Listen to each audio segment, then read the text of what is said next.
하나님이여, 내가 부를 때에 응답하소서. 곤란 중에 나를 너그럽게 하셨사오니 나를 긍휼히 여기사 나의 기도를 들으소서. 인생들아, 어느 때까지 나의 영광을 변하여 욕되게 하며 허사를 좋아하고 괴우를 구하겠는고. 여호와께서 자기를 위하여 경건한 자를 택하신 줄 너희가 알지어다. 내가 부를 때에 여호와께서 들으시리로다.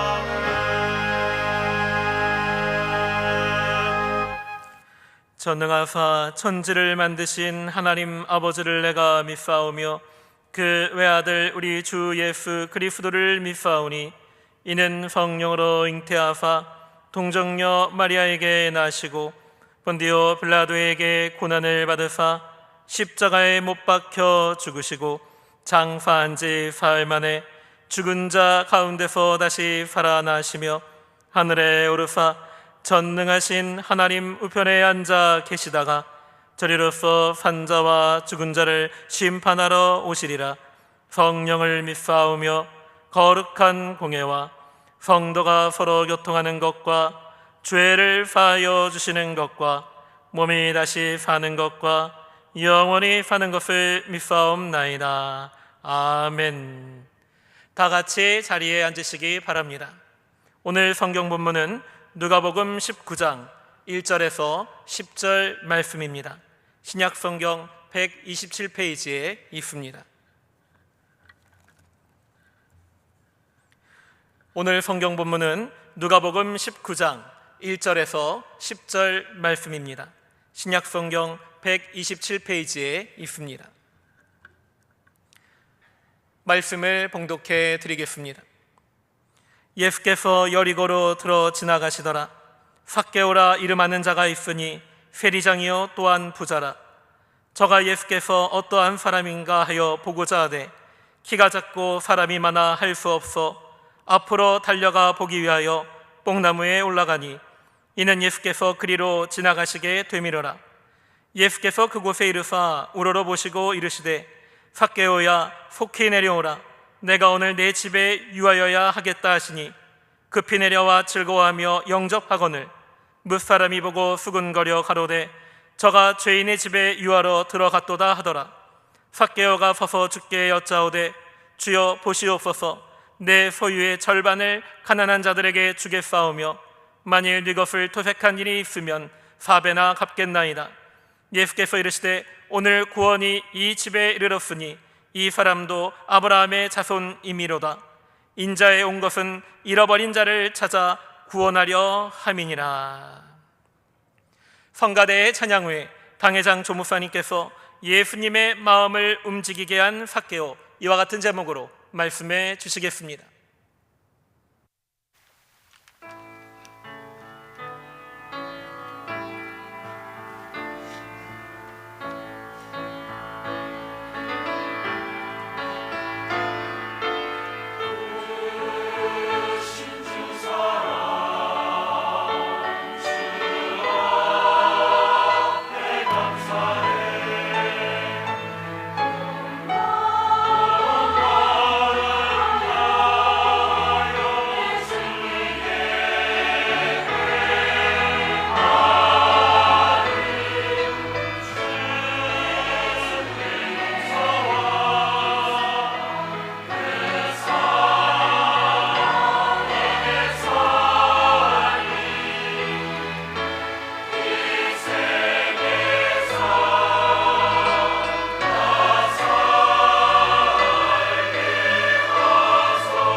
성령께서 우리 가운데 계십니다.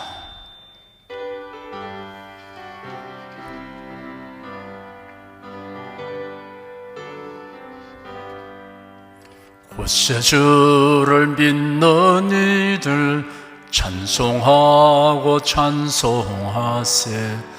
맘과 뜻과 힘 다하여 경배 드리세. 은혜 진리 되신 예수 영원토록 변함 없네. 성도들아 주를 믿어 길이 섬기세. 복된 주일에 신령과 진정으로 하나님 앞에 예배드리게 하여 주시니 감사합니다. 우리를 위해서 예비하신 모든 것을 보고 듣고 깨닫게 하여 주시옵소서. 주님 말씀 듣고 위로받고 소망을 얻으며 치료받게 하여 주시옵소서. 하나님의 선하시고 기뻐하시고 온전하신 뜻이 무엇인지 분별하여 주의 뜻대로만 살게 하여 주시옵소서. 예수 그리스도 이름으로 기도드립니다. 아멘. 국내 국외 각 가정과 각 처소에서 예배드리시는 성도 여러분에게 우리 주 예수 그리스도의 은혜가 충만하기를 축복합니다. 예수님의 마음을 움직이게 한 삭개오이란 제목으로 말씀해 드리겠습니다. 예수님의 이 땅에서의 활동이 막바지에 이르렀습니다. 예수님은 제 아들에게 자신이 예루살렘에 올라가면 많은 고난을 받고 십자가에 못 박혀 죽게 될 것이며 사흘 만에 살아날 것을 여러 번 예고하셨습니다. 예루살렘을 향하여 올라가시는 예수께서 제 아들과 함께 여리고를 통과하게 되었습니다. 유대인의 최대 명절인 유월절을 예루살렘에서 보내기 위해 각처에서 모여드는 순례자들뿐 아니라 예수를 보려고 나온 사람들로 인하여 여리고의 길거리는 인파로 붐비고 있었습니다. 이러한 무리들 가운데 유별난 행동을 하는 한 사람이 보입니다. 아주 키가 작은 한 사람이 예수님이 진행하는 방향으로 무리들 뒤편에서 다름질을 하더니 뽕나무에 기어 올랐습니다. 예수께서 그 뽕나무 가까이 이르렀을 때 멈추어 서시고 그 나무 위에서 내려다보고 있는 사람을 쳐다보셨습니다. 그리고는 삭개오야, 속히 내려오라. 내가 오늘 네 집에 머물러야 하겠다 하셨습니다. 예상치 못한 사태에 접한 삭개오는 얼른 내려와서 즐겁게 예수님을 자신의 집으로 영접하였습니다. 여리고에서 삭개오라는 이름을 모르는 사람은 없습니다. 그런 여리고의 유대인들이 싫어하고 미워하는 대상이었습니다. 그런 여리고에서 세금을 징수하는 세관장이었습니다. 예수의 태도를 못마땅하게 여긴 사람들이 저분이 죄인의 집 손님이 되었다고 수군거렸습니다. 예수를 모신 삭개오는 예수님과 사람들 앞에 일어나서 놀라운 발표를 하였습니다. 주님 보시옵소서, 내 소유의 절반을 가난한 자들에게 주겠습니다. 또 제가 누구의 것을 착취한 것이 있다면 4배로 갚겠습니다. 예수께서 삭개오에게 말씀하시기를 구원이 오늘 이 집에 이르렀다. 이 사람도 아브라함의 자손이미로다. 인자는 잃어버린 자를 찾아 구원하러 왔다 하였습니다. 오늘은 예수님의 관심을 이끌어낸 주인공이 되고 주님의 마음을 움직이게 한 삭개오의 태도와 아울러 그가 나타내 보인 변화, 그리고 주님의 은행을 통하여 교훈을 얻고자 합니다. 첫째, 삭개오는 죄책감과 삶의 공허를 해결받기 위해 예수를 뵙게 되기를 갈망하였습니다. 예수님 당시에 여리고는 매우 부유하고 번영한 도시였습니다. 여리고는 예루살렘으로 가는 길과 요단강 동쪽 지방으로 나가는 길목에 위치하였습니다. 그곳에 세관이 있었습니다. 주로 길앗 지방으로부터 유입되는 향료를 비롯하여 여러 상품에 대한 통관세를 징수하였습니다. 여리고는 유명한 발삼향나무 산지이며 종려나무 숲이 있어서 이곳에서 생산되는 발삼향료와 종려나무 열매는 세계 시장에서 명성을 얻었습니다. 이런 여러 가지 요소가 겹쳐서 여리고는 팔레스틴에서 세금 수입이 많은 도시가 되었습니다. 로마 정부는 팔레스틴에서 세금을 직접 거두지 않고 청부를 주었습니다. 이를 획득한 청부업자가 그 일의 일부를 다시 몇 사람의 하청인에게 상당한 수수료를 받고 재내각하든가 혹은 증수원을 고용하였습니다. 그런데 그 당시 세리장들은 로마의 막강한 공권력을 이용하여 로마 정부가 요구하는 금액 이상을 세금 납부자들에게 부과하여 징수하였고 그 차액을 자기의 수입으로 삼았습니다. 로마 당국은 이를 묵인했습니다. 이로 인하여 세리들은 경멸의 대상이었습니다. 더욱이 유대인 세리들은 동족의 원성을 샀으며 경멸과 지탄의 대상이 되었습니다. 하나님의 선민으로 자부하는 유대인들은 이방인에게 세금을 낸다는 것에 몹시 자존심을 상하게 하는 일이었습니다. 그러니 이 일에 종사하는 유대인에게 대해서는 동족 배신자로 여겨 극심한 정우심을 가지고 있었습니다. 유대 사회는 이러한 세리들과 경계선을 그었으며 그들을 도덕적 나병 환자로 취급했습니다. 삭개오는 바로 이처럼 유대 사회에서 혐오하는 세리장이었습니다. 삭개오가 이러한 사회 현실을 모를 리 만무합니다. 그러나 그는 돈만 많이 벌 수 있다면 사람들의 경멸은 문제 삼지 않는 위인이었습니다. 의리의리한 저택을 갖게 되었고 유족한 생활을 하였습니다. 그런데 그의 마음은 그렇게 행복하지 아니었습니다. 그 많은 재물로도 메울 수 없는 공허가 있었기 때문입니다. 그런 부자였으나 사람들의 존경을 받지 못했습니다. 친교를 맺을 이웃이 없었습니다. 그뿐 아니라 죄책감이 그의 심령을 짓눌렀습니다. 이러한 심령의 공허와 죄책감을 돈이 해결해 주지 못했습니다. 예수님에 관한 소문은 삭개오에게도 들려왔습니다. 예수님이 행하신 병든 자들을 고치신 일들과 각종 이적들에 관한 소문뿐 아니라 온 동네 사람들이 죄인으로 지목하고 경멸하는 여인에 대한 이야기도 들었을지 모릅니다.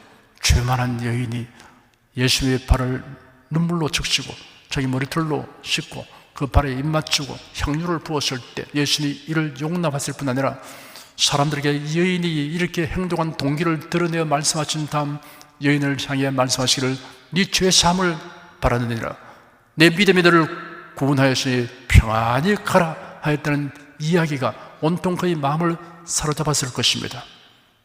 여하튼 삭개오가 여리고를 지나가서는 예수를 보기 위하여 다름질하고 뽕나무에 올라간 사실은 단순한 호기심 때문은 아닌 것이 확실합니다. 어쨌든 세관장의 신분과 지위에 있는 사람이 채통을 삼지 않고 그토록 행동하는 것은 예수님을 보고자 하는 갈망이 얼마나 컸던가를 잘 나타내고 있습니다. 삭개오는 유달리 키가 작았습니다. 예수님이 사람들에게 애워싸여 긋고 있었고 연도에는 사람들이 늘어서 있었습니다.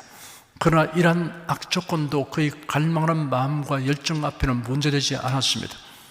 삭개오의 눈에 띈 것은 뽕나무였습니다. 그런 뽕나무를 향해 달려갔습니다. 그리고 나무 위로 기어 올라갔습니다. 이러한 갈망과 열정은 그의 심령의 공허와 죄책감으로 일어나는 것입니다. 정확히 말하자면 예수님이 이러한 문제를 근원적으로 해결해 주실 분이라고 생각했기 때문입니다. 그러므로 삭개오가 세원에서 뛰쳐나와 거리를 다름질하고 뽕나무에 기어 올라가게 한 열정은 영적 갈망에서 나온 거룩한 열정이었던 것입니다. 예수님을 따르는 무리들과 길 좌우에 겹겹이 늘어선 사람들이 있었지만 예수님의 관심을 가지고 주목한 사람은 삭개오였습니다. 예수님은 삭개오가 죄책감과 삶의 무의미와 공허를 해결받고자 갈망하는 마음을 가진 것을 아셨던 것입니다. 둘째, 삭개오는 예수님의 말씀을 듣고 곧바로 실천하고 예수님을 영접하였습니다. 예수님은 뽕나무 아래 멈추어 서시고 나무 위에 있는 삭개오를 향하여 삭개오야 속히 내려오라, 내가 오늘 네 집에 유하여야 하겠다 하셨습니다. 삭개오는 급히 내려왔습니다. 즐거워하며 예수님을 그의 집으로 영접하였습니다. 삭개오가 예수님에게 예수님 저에게 관심을 보이시니 감사합니다. 저는 이렇게 예수님을 뵙게 된 것으로 만족합니다. 예수님을 저희 집에 모시는 것은 원치 않습니다 라고 대답하였다고 하면 삭개오는 구원을 얻지 못했을 것입니다. 예수님에 대한 남다른 관심이나 존경심만으로는 구원에 이르지 못합니다. 그다음 사람들이 예수님을 주님으로 영접하지 아니하고 단지 존경하고 흠모하는 대상으로만 여깁니다. 예수님의 생애에서 가난하고 소외된 자들에 대한 사랑과 헌신을 본받고 그의 가르침에서 정신적이고 지적이며 도덕적인 교훈을 얻는 것으로 만족합니다. 이들은 기독교를 현 세상에 선한 영향을 미치는 종교로 국한시키려고 합니다. 당연히 기독교인은 다른 사람의 고통과 곤란을 해소시키는 일에 힘써야 합니다. 기독교인은 어떤 사회에서든 윤리적인 면에서 가장 높은 표준을 제시하고 이를 실천해 나가야 합니다. 교회가 이러한 일에 본이 되지 못하고 오히려 도덕적, 윤리적으로 사회의 지탄을 받는 대상이 되는 일은 결코 없어야 합니다. 교회가 자정 능력을 상실하여 세상으로부터 비난과 책망을 받으면 하나님의 영광을 가리우게 됩니다. 교회는 사회의 비판을 기피하려 하거나 두려워할 것이 아닙니다. 정당한 비판은 겸허하게 들어야 하고 잘못된 부분은 과감하게 고쳐야 합니다. 그러나 중대한 한 가지 사항을 망각하지 말아야 합니다. 예수들을 영접하여 구원을 얻는 일입니다. 그것은 기독교의 핵심입니다. 불신자와 거듭나지 못한 교회는 죄사함, 영생, 하나님의 자녀됨, 천국이라는 말은 고의적으로 무시하려고 합니다. 교회당을 세우고 그리스도인들의 수가 늘어나는 것 등은 그리 중요하지 않다고 말합니다. 신자가 늘어나는 것보다 대사회적으로 칭찬받는 일들에 힘쓰는 것이 더 바람직하다고 말합니다. 이런 말을 하는 것은 신자가 되는 것이 무엇을 의미하는지, 영생과 구원의 참된 의미가 무엇인지를 성경적으로 알지 못하기 때문입니다. 삭개오는 예수님의 말씀에 훌륭한 반응을 나타내었습니다. 예수님이 그에게 속히 내려오라 하는 말씀을 듣고 삭개오는 급히 내려왔습니다. 예수 그리스도의 요청과 명령을 듣고 그 실천을 내일로 미루지 않도록 해야 합니다. 내일이 오리라고 아무도 장담하지 못합니다. 성경 히브리서 3장에 기록되기를 오직 오늘이라 일컫는 동안에 매일 피차 고면하여 너희 중에 누구든지 죄의 유혹으로 강팍해 됨을 면하라. 성경에 일렀을 때 오늘날 너희가 그 음성을 듣거든 노하심을 격동할 때와 같이 너희 마음을 강팍해 하지 말라 하였으니라고 기록되었습니다. 삭개오는 즐거워하며 예수님을 영접하였습니다. 예수님의 말씀을 즐거워하여 순종하는 모습은 무엇보다도 아름답습니다. 셋째, 삭개오는 예수님을 영접하게 된 기쁨과 감격으로 삶의 태도를 바꾸었습니다. 그는 지금까지 사람들의 비난과 냉대 속에 살아왔습니다. 죄책감에 시달리며 살아왔습니다. 그런데 놀랍게도 메시아이신 예수께서 그를 지명하여 부르시고 내가 네 집에 머물러야 하겠다고 하셨습니다. 사람들의 비난에 아랑곳하지 않으시고 예수님은 그의 집으로 가셨습니다. 삭개오는 자신이 갈망하는 것이 무엇인가를 환히 꿰뚫어 보시고 이처럼 방문해 주신 예수님으로 인해 다 형할 수 없는 기쁨과 감격이 심령에 넘쳤습니다. 그런 예수님을 죄를 사시는 구세주로 믿고 영접하였던 것입니다. 그러자 그의 마음에 큰 변화가 일어났습니다. 삭개오는 사람들이 주시하는 가운데 예수님을 향해 일어서서 놀라운 선언을 하였습니다. 주님 보시옵소서, 내 소유의 절반을 가난한 자들에게 주겠습니다. 만일 누구의 것을 토색한 일이 있으면 4배나 갚겠습니다. 예수께서 그에게 요구한 것이 아니었습니다. 삭개오가 자발적으로 그의 결심을 발표하였습니다. 율법에 의하면 부당하게 남의 것을 취하였을 때는 그것의 5분의 1을 더 보태어 배상해야 합니다. 그런데도 삭개오는 양을 훔쳐잡거나 팔았을 경우 배상하는 율법을 자신에게 적용하여 토색한 것의 4배로 갚겠다고 하였으며 소유의 절반은 가난한 자에게 주고 토색한 것은 4배로 갚는다고 하는 것을 보면 사람들이 생각한 것만큼 삭개오가 토색을 많이 한 것이 아닌 것으로 보입니다. 만일 토색한 것이 많다면 아무리 그의 재산이 많다 해도 그가 말한 대로 실천할 수 없을 것입니다. 삭개오는 율법이 요구하는 것보다도 훨씬 더 많이 배상하기로 결심했습니다. 그런 자기가 변화된 사람이라는 것을 행동으로 입증하였습니다. 예수께서 하신 말씀 가운데 마태복음 7장에 이런 구절이 있습니다. 그의 열매로 그들을 알지니 가시나무에서 포도를 또는 은근키에서 무화과를 따게 되냐, 이와 같이 좋은 나무마다 아름다운 열매를 맺고 못된 나무가 나쁜 열매를 맺나니 좋은 나무가 나쁜 열매를 맺을 수 없고 못된 나무가 아름다운 열매를 맺을 수 없느니라. 삭개오는 이 말씀을 입증한 사람이었습니다. 예수는 삭개오와 그곳에 있는 사람들을 향해 구원이 오늘 이 집에 이르렀다. 이 사람도 아브라함의 자손이미로다. 인자는 잃어버린 자를 찾아 구원하러 왔다 하셨습니다. 삭개오가 육신의 혈통으로는 당연히 아브라함의 자손이었지만 영적으로는 아브라함의 자손이 아니었습니다. 로마서 9장에는 또한 하나님의 말씀이 폐하여 진 것 같지 않도다. 이스라엘에게서 난 그들이 다 이스라엘이 아니요 또한 아브라함의 씨가 다 그 자녀가 아니라 오직 이삭으로부터 난 자라야 내 씨라 칭하리라 하셨으니 곧 육신의 자녀가 하나님의 자녀가 아니라 오직 약속의 자녀가 씨로 여기심을 받느니라 하였습니다. 예수는 삭개오가 이제는 진정한 의미에서 아브라함의 자손이 되었음을 선언하셨습니다. 예수는 잃어버린 자를 찾아 구원하기 위해 오셨다고 말씀하셨습니다. 잃어버렸다는 말은 잘못된 위치에 있음을 뜻합니다. 본래 있어야 할 장소에서 이탈하여 있는 것이 잃어버린 상태입니다. 하나님께서 아담에게 던지신 첫 질문은 네가 어디에 있느냐? 라는 질문이었습니다. 모든 인생은 잃어버린 자입니다. 예수께서 이러한 인생을 마땅히 있어야 할 곳으로 인도하기 위하여 이 세상에 오셨습니다. 예수 그리스도를 믿으면 그리스도 안에 위치하게 됩니다. 누구든지 예수를 영접하면 찾음받은 인생이 됩니다. 삭개오에 관한 이야기가 누가복음 19장에 기록되어 있는데 그 앞장인 18장에는 부자 청년 관원에 관한 기록이 있습니다. 부자 삭개오와 부자 관원을 비교하여 살펴보면 매우 유익한 교훈을 얻을 수 있습니다.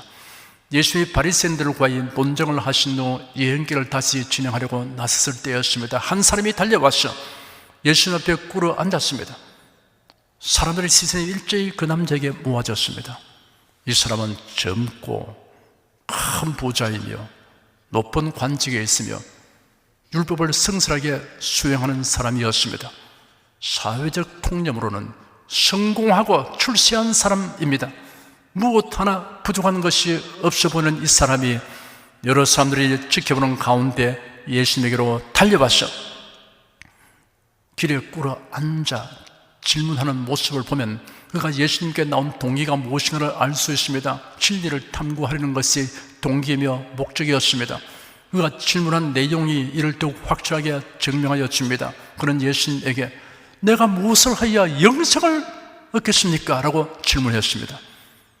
젊은이는 낮에 길에서 사람들이 주시는 가운데 달려가서 예수님 앞에 꿇어 앉아 영생을 얻는 길에 관하여 질문했습니다. 젊은이는 예수님의 권위를 존중하며 존경심을 가지고 나왔습니다. 그런 진리를 알고자 하는 진지함과 열정이 있었습니다. 그런 겸손한 태도로 나왔습니다. 이 젊은 부자 관원은 외적으로 보면 무엇 하나 부족한 것이 없는 사람이었으나 영생에 대한 확고한 지식과 믿음이 없었습니다. 그가 나름대로는 종교적 계율을 지키고 선한 일에 힘써 왔으나 그 정도의 행함으로써 과연 영생을 얻을 수 있을지 확신할 수 없었습니다. 이것이 그의 고민거리였습니다. 전혀 확신이 없었다고 하기보다 이 정도면 영생을 얻지 않겠는가라는 믿음을 가지고 있었다고 보는 편이 더 적절하겠습니다. 그가 기대한 것은 자신의 행위에 대하여 예수님으로부터 긍정적 답을 얻으려고 한 것입니다. 그가 예수님을 향해 선한 선생님이라고 불렀습니다. 예수님이 그 청년을 향하여 네가 어찌하여 나를 선하다 일컫느냐? 하나님 한 분 외에는 선한 이가 없다 하였습니다. 예수님의 신성을 부정하는 사람들은 예수님의 이 말씀을 두고 예수님이 하나님이 아닌 증거라고 지적합니다. 하나님만이 가지는 절대적인 선을 예수님은 가지고 있지 않다는 사실을 이 말씀이 증명하는 것이라고 주장합니다. 그러나 그것은 고의적인 오해에 지나지 않습니다. 예수님은 자신의 선하심을 부정한 것이 아닙니다. 부자 청년 관원이 예수님에 대해 어떠한 관념을 가지고 있는 것을 드러내신 것입니다. 이 젊은이는 예수님의 신성을 알지 못하였고 예수님을 당시의 바리새인이나 유대인 율법학자 등과 같은 선생으로 인식하고 있었습니다. 그런 예수님이 단지 인간으로서 탁월한 지혜와 능력을 가지신 선생이라고 여기면서 선하다는 말을 붙여 사용하였습니다. 선함은 하나님의 절대적 품성 가운데 하나입니다. 이 부자 청년이 인간의 상대적 선을 염두에 두고서 예수님을 그 같은 선을 향하는 선생으로 생각하며 영생의 진리를 드리려고 한 것은 그 출발점부터 잘못된 것임을 예수님이 지적하신 것입니다. 예수님은 이어서 부자 청년에게 십계명 중에 인간 상호간의 계명을 언급하셨습니다. 예수님의 이러한 계명들을 말씀하신 것은 이를 행함으로 영생을 얻기 때문이 아닙니다. 사실 이러한 계명들이 요구하는 내면적 뜻을 모두 알게 되면 어떠한 사람도 계명을 온전하게 다 준수할 수 없다는 사실을 알게 됩니다. 그런데 부자 청년은 즉시 대답하기를 선생님이여 이것은 내가 어려서부터 다 지켰습니다. 아직도 무엇이 부족합니까? 하였습니다. 그런 율법이 요구하는 바가 무엇인지 잘 알지 못한 채 율법을 지킨다고 애써온 사람이었습니다. 그래서 자기 기준에 맞추어 율법을 이해하고 준행하여 왔던 것입니다. 지금까지 자기가 아는 바대로 율법은 다 지켜왔는데 만일 아직도 알지 못한 율법이 있으면 알려달라고 요구했습니다. 그의 말에서 한편 당당하면서도 또 한편으로는 당황하는 모습을 엿볼 수 있습니다. 예수께서 그 청년을 그릇되고 허망한 지식과 믿음에서 벗어나도록 이렇게 말씀하셨습니다. 네게 오히려 한 가지 부족한 것이 있으니 가서 내 있는 것을 다 팔아 가난한 자들을 주라. 그러면 하늘에서 부화가 네게 있으리라. 그리고 와서 나를 쫓아라. 부자 청년이 자기의 가진 재물을 다 팔아 가난한 자들에게 주면 과연 영생을 얻게 되는 것일까요? 예수님은 그렇게 말씀하시지 않았습니다. 예수님은 그 부자 청년에게 계명을 지킨다는 것이 무엇을 의미하는 것을 가르쳐 주려고 하신 것입니다. 그 청년이 계명을 지켰다고 하는 것은 그 계명을 자기 나름대로 해석하고 그 범위 안에서 지켜왔다는 것을 깨닫게 하여 주려는 것입니다. 율법을 준수하려면 하나님이 요구하는 대로 율법 준수를 해야 합니다. 설령 자기 소유를 다 팔아 가난한 자에게 준다고 해도 그것으로 계명을 다 이루는 것은 아닙니다. 타인의 것을 탐내면 도적질한 것과 같으며 타인을 미워하는 생각만 해도 살인한 것과 같은 범죄 행위로 간주하는 것이 율법입니다. 모든 율법을 다 지켜도 한 가지만 어기면 모든 율법을 다 어긴 것으로 되는 것이 율법입니다. 그러므로 율법으로 어렵게 될 사람은 없습니다.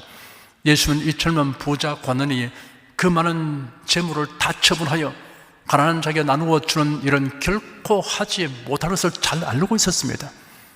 부자 청년이 예수님의 말씀을 듣고 그 자리에서 예수님, 제가 율법으로는 의롭게 될 수 없음을 이제 알았습니다. 저를 도와주시옵소서라고 외쳤어야 합니다. 그런데 부자 청년은 슬픈 기색을 띠고 심히 근심하며 예수님을 떠나가고 말았습니다. 부자 청년은 영생 얻는 것을 인생의 중대 과제로 알고 있었고 이를 간망한 것은 틀림없습니다. 그러나 막상 자신의 재물을 모두 포기해야 한다고 생각하자 영생보다 재물편을 택하고 말았습니다. 활기차게 등장했던 청년이 완전히 풀이 죽어 퇴장하고 말았습니다. 그러니까 예수님께로 달려올 때의 모습과 예수님을 떠나갈 때의 모습이 매우 대조적입니다. 그가 큰 부자인 까닭이라고 설명이 부연되어 있습니다. 큰 부자, 이것이 청년이 심히 근심하고 슬픈 기색을 띠며 예수님을 떠나가게 한 원인입니다. 재물이 많다는 것이 거의 한계와 비극을 초래한 원인이었습니다. 세상 재물과 명성과 권세를 버리더라도 영생을 얻으려 하는 사람이 있는가 하면 영생을 팔아서라도 세상 것을 얻으려 하는 사람이 있습니다. 영생은 모든 것을 다 포기하고라도 얻어야 할 가치가 있는 것입니다. 그러나 그 포기가 쉽지 않습니다. 그리고 보면 많은 것을 가졌다는 것이 구원과 영생을 얻는 데는 장애물이 될 수 있습니다. 머리에 든 지식이 많이 있고 학위를 많이 가졌다고 복음의 귀를 막는 사람들이 많습니다. 세상의 지위와 명성 그리고 물질과 재능이 많음으로 구원의 진리를 받지 않는 사람들이 많이 있습니다.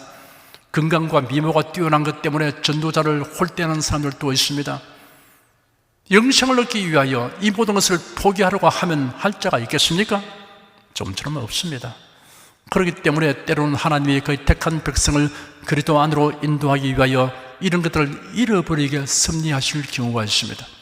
그로 인해 고통을 겪더라도 영생을 얻도록 하기 위해 고난을 주십니다.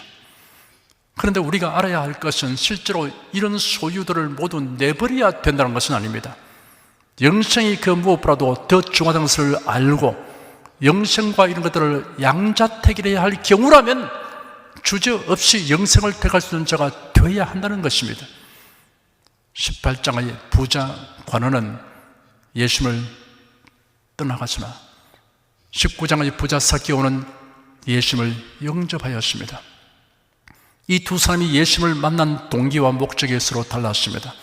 부자 관원은 자신의 의를 드러내려고 왔습니다. 삭개오는 자신의 죄를 사함받기 위해 왔습니다.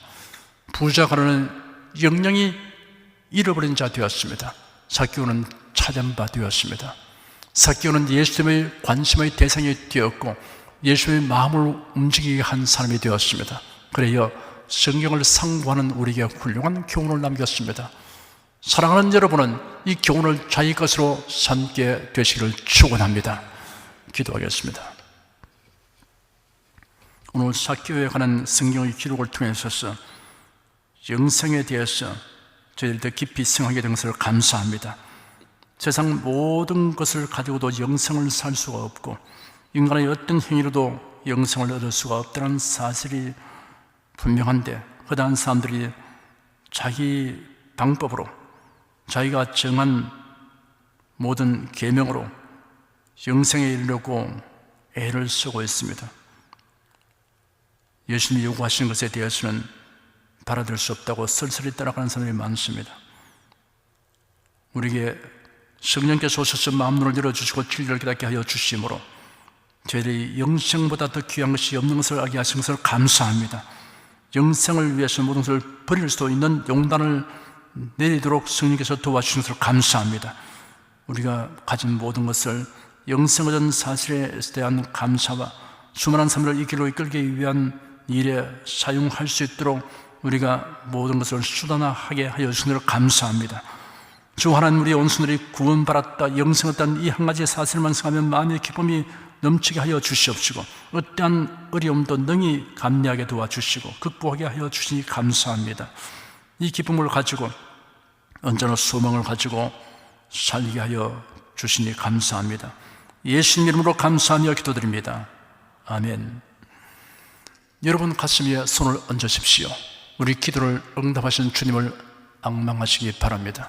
병약한 분들은 아픈데 믿음의 손을 얹으시기 바랍니다. 우리 연장한 것을 친히 담당하시고 우리의 질병을 짊어지셨다라고 성경에 예언된 대로 예수님은 모든 병과 모든 약한 것을 고치셨으며 제 아들에게 병든 자와 약한 자를 고치라고 명하셨습니다. 너희 중에 병든 자가 있느냐 위하여 기도할지니라. 믿음의 기도는 병든 자를 구원하리니 주께서 그를 일으키시리라. 병 낫기를 위해 서로 기도하라. 병든 사람에게 손을 얹은 적 나으리라 라고 성경에 기록된 언약과 예수님의 대속의 은혜에 의하여 간구합니다. 하나님을 믿으라. 너희가 이 산들을 들려 바다에 던져져라 말하며 그 말한 것이 이루어질 줄을 믿고 마음에 의심치 않으면 그대로 되리라. 너희가 얻지 못하면 구하지 않기 때문이다 하신 말씀을 쫓아 담대하게 선포하며 명령합니다. 예수 그리스도의 이름으로 명한다. 병만아 물러가라. 통증과 염증은 나을지어다. 암과 종양은 소멸될지어다. 각종 장애는 치유될지어다. 두통, 현기증, 불면증, 노이로제, 공황장애, 우울증, 상한 마음은 고침받고 회복될지어다. 탈모증, 안구근육증, 천식, 아토피, 피부병은 나을지어다. 병든 뼈, 근육, 인대, 신경, 관절, 디스크, 혈관, 골수, 갑상선, 임파선 모든 장기는 고침받을지어다. 예수 그리스도의 이름으로 명하노라. 지금 낫게 될지어다. 순식간에 나을지어다. 모든 병과 모든 약함은 치유될지어다. 병약의 색은 제거되고 건강의 색으로 충만하게 될지어다. 신유의 능력이 몸과 마음에 계속 머물러 있어서 치료가 지속되게 하여 주시옵소서. 다치고 병든 몸에 예수님의 이름으로 손을 떼어 기도하면 주님의 능력이 전류처럼 흘러들어가서 낫게 하여 주시옵소서. 생활 현장의 무질서, 혼돈, 부조화는 질서와 조화로 회복시켜 주시옵소서. 표적과 기사로서 당면한 문제가 해결되게 하여 주시옵소서. 탁월한 지혜와 명철을 주시옵소서. 예수님은 죄인을 용서하시고 병든 자들을 고치시며 소외된 자들을 돌보시고 바다에서 풍파를 잠잠케 하시며 광야에서 기적을 행하여 배고픈 사람들을 먹이셨습니다. 어쩌나 오늘이나 동일하신 예수께서 지금도 우리를 용서하시고 치유하시며 위로하여 주시니 감사합니다. 생활에 다오는 풍파는 고요하고 잠잠하게 하여 주시옵소서. 모든 일에 항상 모든 것이 능력하여 드리고 베푸는 일을 풍성하게 하도록 하여 주시옵소서. 가족이 모두 독실한 신앙을 가지게 하여 주시옵소서. 예수님 이름으로 기도드립니다. 아멘. 내 믿음대로 될지어다. 기쁘고 감사한 마음으로 예물을 드리십시다. 사랑과 은혜가 충만하신 하나님, 지난 한 주간도 하나님의 은혜 가운데 살게 하시고 오늘 주일 예배로 신령과 진정의 예배를 드리게 하시니 감사합니다. 이 시간 설교를 통하여 은혜와 진리의 말씀을 듣고 깨닫게 하시니 감사합니다. 우리가 주님의 말씀대로 행하며 살기 원하오니 권능의 손길로 도와주옵소서. 주님께서 베풀어 주시는 은혜에 감사하며 정성껏 예물을 드리오니 기쁘게 받아주옵소서. 우리 주 예수 그리스도 이름으로 기도드립니다. 아멘.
드리스님을 위하여 축복하였습니다. 하나님께 감사 헌금, 11조 건축 헌금, 선교 헌금을 전교회 설립 헌금을 드렸습니다.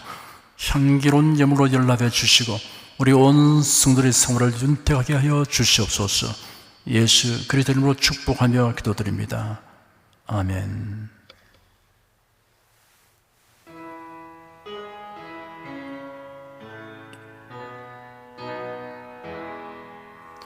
성부 성자 성령께 찬송과 영광 돌려보내세. 대초로 지금까지 또 영원 무궁토록 성삼위께 영광 영광. 아멘.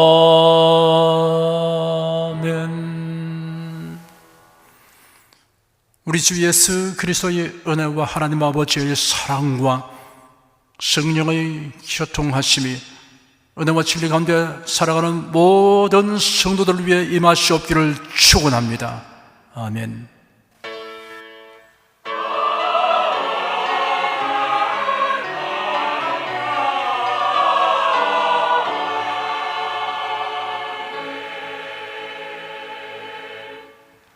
주님의 은혜 가운데 평안히 가시기 바랍니다.